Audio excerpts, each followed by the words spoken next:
पापी इंसान के बुरे दिन कब शुरू होते हैं? पाप शरीर के किस अंग से प्रवेश करता है? पाप का घड़ा भरने पर क्या क्या संकेत मिलते हैं? एक बार भगवान शिव माता पार्वती के साथ बैठे थे। तब भगवान शिव कहते हैं, पार्वती, आज मैं तुम्हें एक ऐसी कहानी सुनाने जा रहा हूँ जिस कहानी को सुनने के बाद तुम्हें तीन ज्ञान की बातें प्राप्त होंगी। पहली बात, पापी इंसान के बुरे दिन कब शुरू होते हैं। दूसरी बात, पाप शरीर के किस अंग से प्रवेश करता है। तीसरी बात, पाप का घड़ा भरने पर कौन कौन से संकेत मिलते हैं। तब माता पार्वती कहती हैं कि यदि मुझे यह तीन ज्ञान की बातें प्राप्त होती हैं तो आप निश्चित ही कहानी शुरू कीजिए। भगवान शिव कहते हैं, पार्वती, एक गांव में दो मित्र रहते थे। बचपन में उनमें बहुत ही मित्रता थी। एक का नाम था पाप बुद्धि, दूसरे का नाम था धर्म बुद्धि। पाप बुद्धि पाप के काम करने में ज़रा भी नहीं डरता था। कोई भी ऐसा दिन नहीं जाता था जब वह कोई ना कोई पाप ना करे। यहाँ तक कि वह अपने सगे संबंधियों के साथ भी बुरा व्यवहार करने में नहीं चूकता था। वहीं दूसरा मित्र जो धर्म बुद्धि था, सदा अच्छे अच्छे काम ही किया करता था। वह अपने मित्रों की कठिनाइयों को दूर करने के लिए हमेशा तत्पर रहता था। वह अपने चरित्र के कारण काफ़ी प्रसिद्ध था। धर्म बुद्धि को अपने परिवार का पालन पोषण करना पड़ता था, इसीलिए वह बड़ी कठिनाइयों से धन की पूर्ति करता था। वह एक दिन पाप बुद्धि ने धर्म बुद्धि के पास जाकर कहा, भाई, तूने कभी भी किसी दूसरे स्थान की यात्रा नहीं की है, इसलिए तुझे किसी और स्थान की जानकारी भी नहीं है। जब तेरे बेटे नाती उन स्थानों के बारे में पूछेंगे तो तू उनको क्या जवाब देगा। इसीलिए एक काम कर, मैं चाहता हूँ कि तुम मेरे साथ घूमने के लिए चल। धर्म बुद्धि बिल्कुल भी कपटी नहीं था। इस प्रकार धर्म बुद्धि ने पाप बुद्धि की बात मान ली। वहीं ब्राह्मण से शुभ मुहूर्त निकलवाकर वह दोनों यात्रा पर चल पड़े। चलते चलते वह एक सुंदर नगरी में जाकर रहने लगे। वहीं पर पाप बुद्धि ने धर्म बुद्धि की सहायता से काफ़ी सारा धन कमा लिया। जब अच्छी कमाई हो गई तो वह अपने घर की ओर रवाना हुआ। रास्ते में पाप बुद्धि मन ही मन सोचने लगा कि मैं इस धर्म बुद्धि को ठग कर इस सारे धन को हथिया लूं और धनवान बन जाऊं। और फिर पाप बुद्धि ने ऐसा सोचकर उसका उपाय भी खोज निकाला। वहीं पाप बुद्धि और धर्म बुद्धि दोनों जब गांव के निकट पहुंचे तो पाप बुद्धि ने धर्म बुद्धि से कहा, ये सारा धन हमें गांव में ले जाना ठीक नहीं है।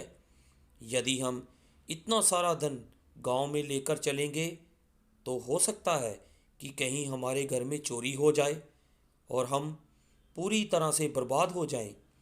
वहीं पाप बुद्धि कहने लगा, भाई, अगर हम सारा धन गांव लेकर गए और भाई इसे बंटवा लेंगे और हमारा जीना मुश्किल हो जाएगा।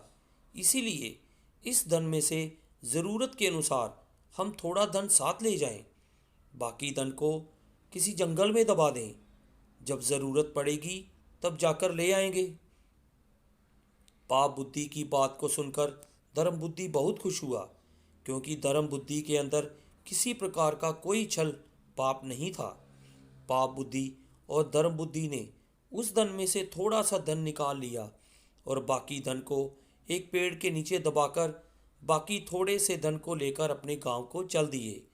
वहीं कुछ दिनों के बाद पाप बुद्धि उस जंगल में गया और सारा धन निकालकर उसके स्थान पर मिट्टी के ढेले भर आया। उसने वह सारा धन अपने घर में छुपा लिया। वहीं 3-4 दिन के बाद धर्म बुद्धि के पास में जाकर बोला, मित्र, जो धन हम लाए थे वह सब खत्म हो चुका है, इसलिए चलो जंगल में जाकर कुछ धन और ले आएं।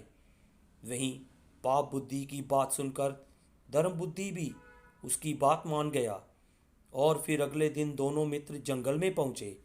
उन्होंने गुप्त धन वाली जगह काफ़ी गहरी खोद डाली, परंतु धन का कहीं पर भी पता नहीं था। इस पर पाप बुद्धि ने बड़े क्रोध के साथ कहा, धर्म बुद्धि, ये धन तूने चुराया है। वहीं धर्म बुद्धि को भी बहुत तेज गुस्सा आया। उसने कहा, यह धन मैंने नहीं लिया। मैंने आज तक अपनी जिंदगी में ऐसा नीच काम कभी नहीं किया। ये धन तुमने ही चुराया है। फिर पाप बुद्धि ने कहा, मैंने नहीं चुराया है, तुमने ही चुराया है। तू सच सच बता दे, नहीं तो मैं राजा से तुम्हारी शिकायत करूंगा। वहीं धर्म बुद्धि ने पाप बुद्धि की बात को स्वीकार किया। दोनों राजा के पास पहुंचे। वहां पर राजा को सारी घटना सुनाई। राजा ने धर्म बुद्धि की बात मान ली और पाप बुद्धि को कठोर सजा दी। पाप बुद्धि कांपने लगा और बोला, महाराज, वह पेड़ बोलता भी है। हम वहां पर चलकर पूछ लें। वह हमें बता देगा कि उसके नीचे गड़ा हुआ धन हम दोनों में से किसने चुराया है। वहीं पाप बुद्धि की बात राजा ने मान ली और उन दोनों को साथ लेकर वहां जाने का निश्चय किया। वहां पाप बुद्धि ने कुछ समय के लिए अवकाश मांगा और अपने पिता के पास जाकर बोला, पिताजी, अगर आपको ये धन और मेरे प्राण बचाने हैं तो आप उस पेड़ की खोखर में बैठ जाना, और जब राजा वहां पर पहुंचकर पेड़ से पूछे कि ये धन किसने चुराया है, तो तुम अंदर से आवाज़ दे देना कि ये सारा धन धर्म बुद्धि ने चुराया है। पाप बुद्धि की बात को सुनकर उसके पिताजी राजी हो गए। वहीं अगले दिन राजा पाप बुद्धि और धर्म बुद्धि को लेकर उस पेड़ के पास पहुंच गया। वहां जाकर पाप बुद्धि ने पूछा, ए वृक्ष, तू सच सच बता दे, यहाँ का धन किसने चुराया है। वहीं पेड़ के अंदर से आई आवाज़ को सुनकर राजा ने धर्म बुद्धि को कठोर दंड दिया। वहीं धर्म बुद्धि ने कहा, महाराज, आप मुझे चाहे जो भी सज़ा दे दें, मगर सज़ा देने से पहले मेरा एक काम कर दें कि मुझे इस वृक्ष को आग लगाने की आज्ञा दे दें। मैं इस वृक्ष को आग लगा दूं। उसके बाद जो भी उचित दंड हो मैं उसे स्वीकार कर लूँगा। वही धर्म बुद्धि की बात राजा ने स्वीकार कर ली और राजा की आज्ञा पाकर धर्म बुद्धि ने उस पेड़ के चारों ओर मिट्टी के तेल के छींटे तथा उपले लगाकर आग लगा दी। वहीं कुछ ही क्षणों में पाप बुद्धि का पिता जलने लगा और चिल्लाने लगा, अरे मैं मरे जा रहा हूँ, मुझे बचाओ। अपने पिता के अध जले शरीर को पाप बुद्धि ने बाहर निकाला तो सच्चाई का पता चल गया। इस बार पाप बुद्धि को राजा ने मृत्यु दंड की सजा दी और वहीं धर्म बुद्धि खुशी खुशी अपने घर लौट गया। भगवान शिव कहते हैं, पार्वती, अब इस कहानी से पहली सीख मिलती है कि पापी इंसान के बुरे दिन कब शुरू होते हैं। तो समझ लो, जब इंसान के मन में लालच आ जाता है और दूसरे का दुख देखकर खुशी होने लगती है, तो इंसान के बुरे दिन शुरू हो जाते हैं, जैसे कि पाप बुद्धि के हुए। वहीं भगवान शिव आगे कहते हैं, पार्वती, दूसरी सीख मिलती है कि पाप शरीर के किस अंग से शरीर में प्रवेश करता है।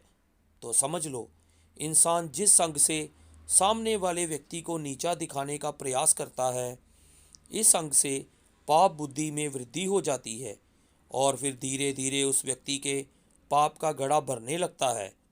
वहीं भगवान शिव कहते हैं, पार्वती, अब तीसरी सीख इस कहानी से मिलती है कि पाप का घड़ा भरने पर कौन कौन से संकेत मिलते हैं।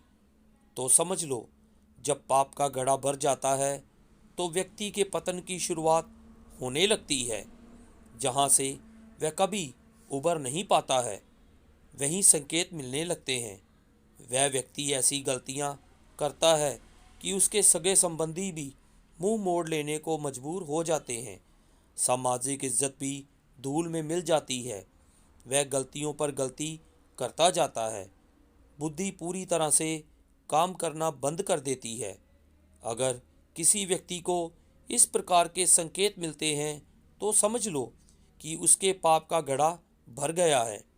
बस उसको केवल सज़ा मिलनी बाकी है।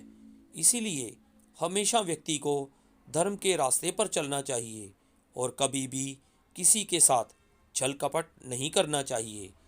ऐसी भावना इंसान के अंदर होनी चाहिए। यदि ऐसी भावना इंसान के अंदर होती है तो उसके जीवन में कभी कोई कष्ट नहीं आता। तो दोस्तों, आपको ये कहानी कैसी लगी, कमेंट बॉक्स में ज़रूर बताएं। कहानी को लाइक शेयर और चैनल को सब्सक्राइब करना ना भूलें। धन्यवाद।